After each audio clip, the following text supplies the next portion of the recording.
And all we need from the president is to say, I'm going to put an honest prosecutor in charge.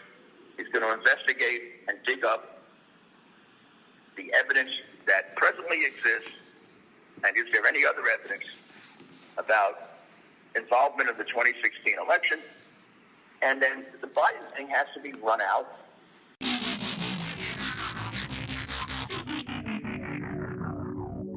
Hello and welcome to What the F*** Just Happened Today, your essential guide to the daily shock and awe in national politics. I'm Joe Manchin. Let's get to it. It's Tuesday, June 8th, 2021. Welcome to day 140. The Biden Justice Department will continue to defend Trump in a defamation lawsuit brought by E. Jean Carroll, who accused Trump of raping her 25 years ago. In a brief filed with a federal appeals court, the Justice Department argued that it should be permitted to substitute itself for Trump as a defendant. The Justice Department, however, insisted that it did not endorse Trump's crude and disrespectful remarks about Carroll, but instead argued that Trump could not be sued for defamation because he had made the statements as part of his official duties as president. Last September, the Justice Department and then Attorney General William Barr intervened on Trump's behalf in order to transfer the lawsuit from state court to federal court, substituting the federal government for Trump as the defendant. Meanwhile, the Koch network pressured Joe Manchin to oppose Biden's key legislative items, including filibuster reform and the For the People Act.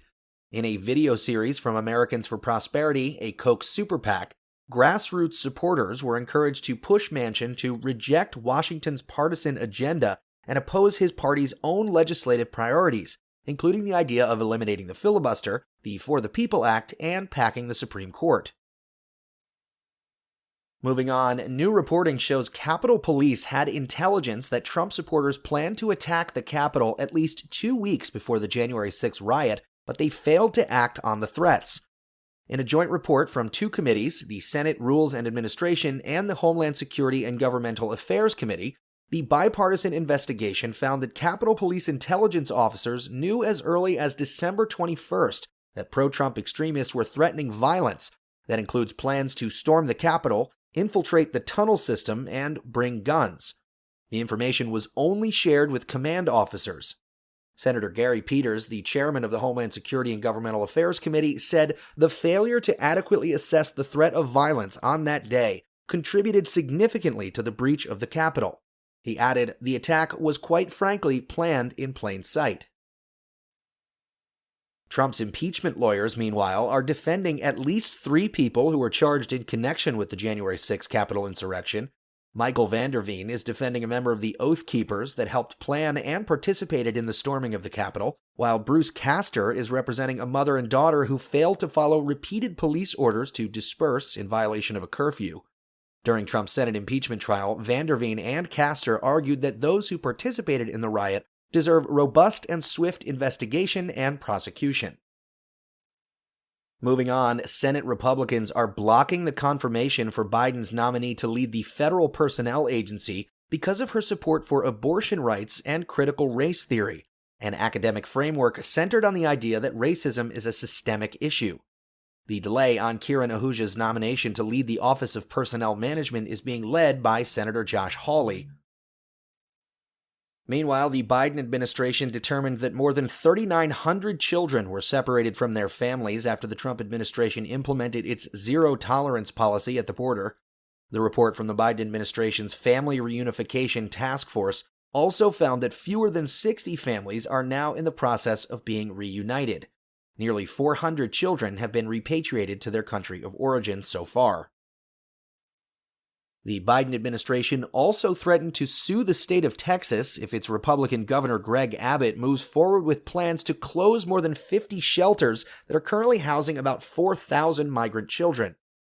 Abbott issued a disaster declaration last week which directed a state agency to take all necessary steps to deny or discontinue licenses for child care facilities that are sheltering migrant children within 90 days. And finally, new audio reveals how Rudy Giuliani pressured the Ukrainian government in 2019 to investigate baseless conspiracies about Joe Biden. During a roughly 40-minute phone call in July 2019 between Giuliani, U.S. diplomat Kurt Volker, and Andrei Yermak, a senior advisor to Ukrainian President Volodymyr Zelensky, Giuliani repeatedly pressed Yermak to have Zelensky publicly announce investigations into possible corruption by Biden in Ukraine and into claims that Ukraine meddled in the 2016 election in order to hurt Trump. Both claims are untrue. It isn't about political favor. It's about, this was a very serious thing, and you shouldn't feel terrible because it involves some other countries too. It isn't just Ukraine in which this was done. There are 3 or 4 other countries in which similar things are going on. And all we need from the president is to say, I'm going to put an honest prosecutor in charge. He's going to investigate and dig up the evidence that presently exists, and is there any other evidence about involvement of the 2016 election? And then the Biden thing has to be run out. I don't know if it's true or not. I mean, I see him bragging about it on television. And to me as a